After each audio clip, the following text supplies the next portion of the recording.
Hey guys, it's Lisa and welcome to my channel. Today we're going to be doing some makeovers for our pets.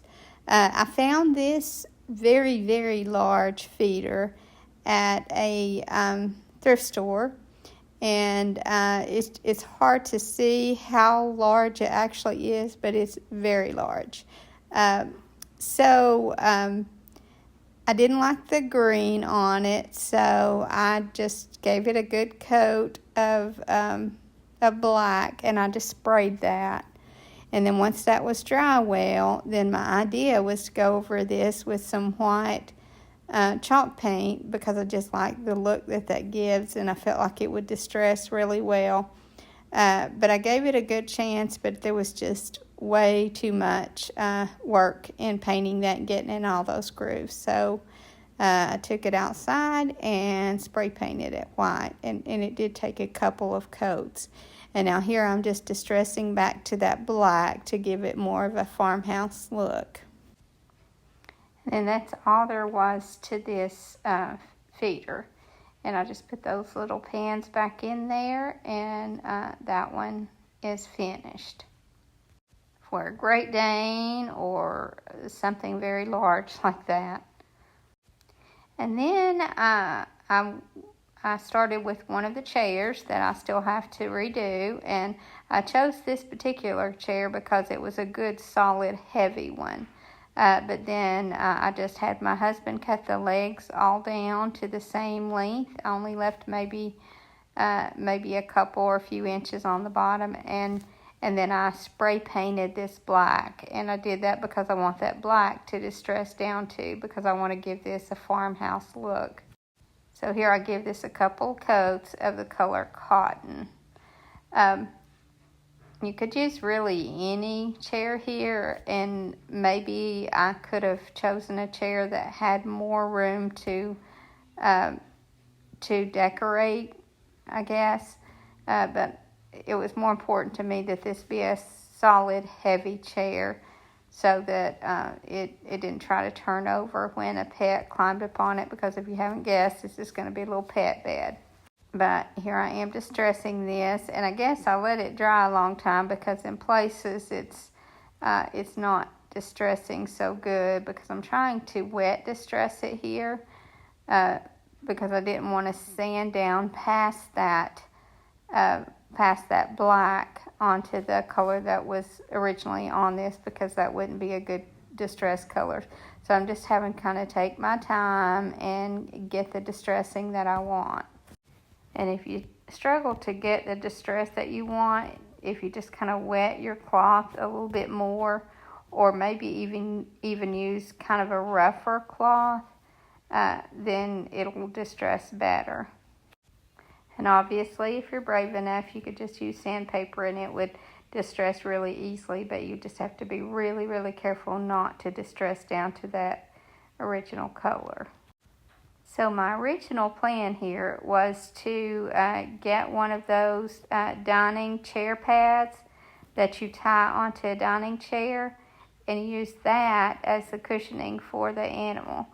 But I had a set ordered, and I wanted it in the black and white checked, and I waited for that to come, and it didn't come as quickly as I had hoped for. So I ended up using another cushion on this, and if you use just a regular cushion, I think maybe tying that on would be a good idea, or Velcroing it on would also work. And the one that I end up putting on this, I guess, is more of a boho theme and not as much of a farmhouse theme, but I think it still ends up looking really good. And now I've decided to just use a little stamp, and this is just a little paw print with a heart in it, and I'm just going to kind of stamp that down the back of this chair. Now I could have put a word on there maybe, or some other kind of stencil, but I just felt like that made it look more like a dog bed or cat bed.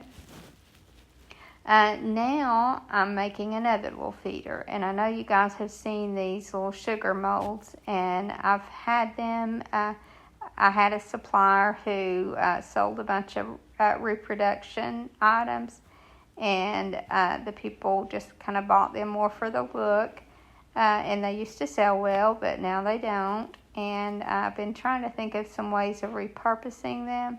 So this one I paint black first because I want a distress coat, and then now I'm going over this one with the color cotton, and it takes a couple of coats, and then once that's dry, then I just sand it with some sandpaper, because I don't worry about it going a little too far into the wood, because I still have a dark base on this wood, but I do like for most of my distress to show in the black.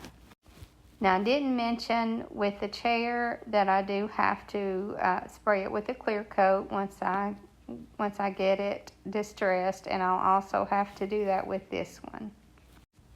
Now, I'm thinking this little feeder is going to be more for either a small dog or a cat, but it's a pretty good size for a small dog or cat. I don't think that it's too small at all.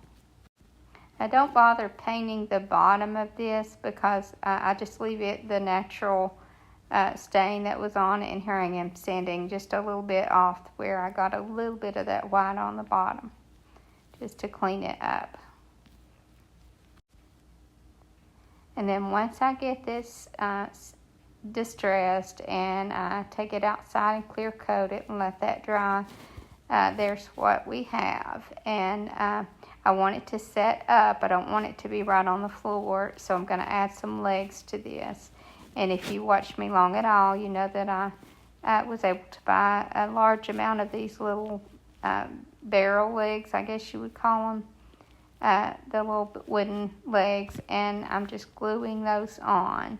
And I get a little glue happy with this first leg, and I just take my next leg and just kind of touch it to it to glue both, because I wanted to make sure it glued well, but if you're not careful and you get too much glue on it, it will slide.